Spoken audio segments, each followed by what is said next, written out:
খেলাপি ঋণ আদায়।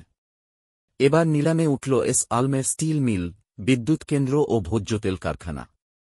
এবার এস আলম গ্রুপের মালিকানাধীন স্টিল মিল, বিদ্যুৎ কেন্দ্র ও ভোজ্য তেল কারখানা সহ ১,১৪৯ জমি নিলামে তুলেছে ইসলামী ব্যাংক।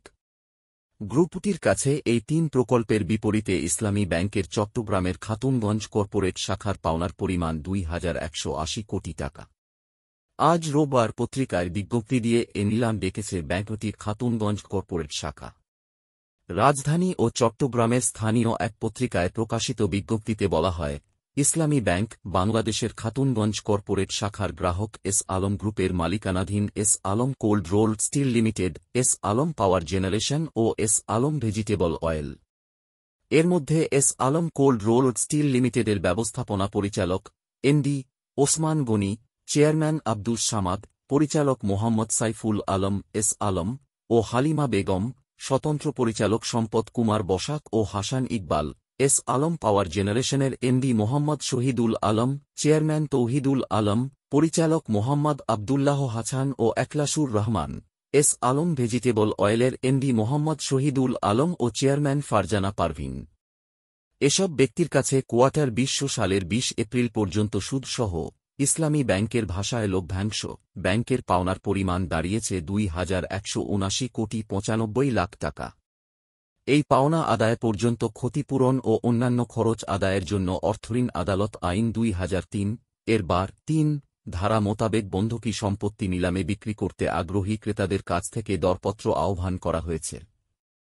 এর আগে ২০ এপ্রিল ৯,৯৪৮ কোটি টাকা পাওনা আদায়ের জন্য এস আলম গ্রুপের চিনিকল সহ প্রায় ১১ একর সম্পত্তির নিলাম ডাকে ইসলামী ব্যাংক বাংলাদেশের খাতুনগঞ্জ কর্পোরেট শাখা।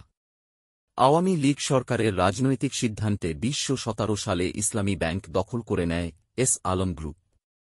এরপর ব্যাংকটি থেকে নামে বেনামে ১ লাখ কোটি টাকার বেশি তুলে নেয় গ্রুপটি। আওয়ামী লীগ সরকারের পতনের পর এই ব্যাংকের নিয়ন্ত্রণ হারায় গ্রুপটি।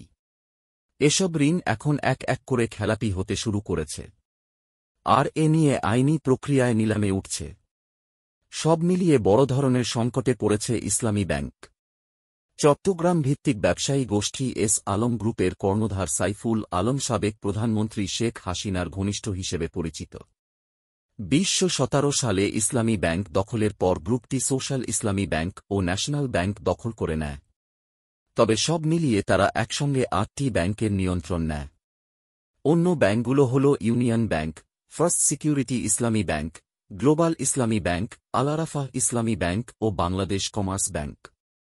এসব ব্যাংকের পরিচালনা পর্ষদ ও ব্যবস্থাপনায় পরিবর্তন এনে নামে বেনামে প্রতিষ্ঠানগুলো থেকে বিপুল পরিমাণ টাকা তুলে নেয় গ্রুপটি।